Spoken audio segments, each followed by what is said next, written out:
Поминавте на седницата? Така, денеска имавме јавната седница по повод жалбата на јавното обвинителство Куманово и одговорот на жалба од нашата адвокатска канцеларија.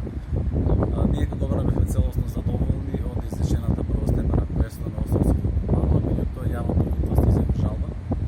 Денеска повторно ја проаѓавме целата правна агонија, што веќе 7 години се обидуваме да ја кажеме дека Дедолјубе воопшто не бил одреден ниту виновен, ниту огласен за виновен за било какво кривично со обласно кривично завари во Република Македонија и дека ова малтретирање негово посудени посудица да докаже својата невиност, зема и свој данок. Дедолјубе денеска има 80 години и 7 години се обидува да ја докаже правдата од правната повторно и пред Советот од 5 на суди во апелациониот суд во Скопје. Пред овој совет се обидуваше да ја прикаже фактичка состојба и штетните факти поврзани со неговата невиност и тоа дека истиот кога бил нападнат од страна на двајца разбойници действувал во услови на нужна одбрана со цел да отстрани од себе или од својата сопруга истовремено противправен напад кој што престои и дека не направил никакво пречекорување на попратна одбраната со кој се работела за двајца млади машки лица со огромна градба кои со моторна пила се опатале да го одемат животот на него и неговата сопруга.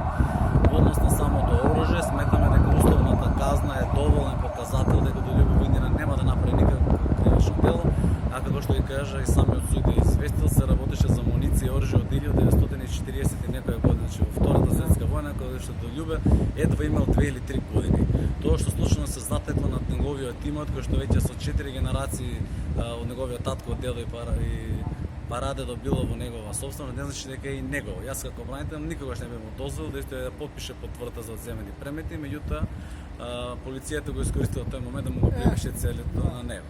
Затоа сметам дека за нивни поени. За нивни поени. Јас сметам дека Дедолјубе и овој апелационен суд кој имаме целосна доверба и ќе истради правдата до крај, и Дедолјубе ќе му досвои ослободи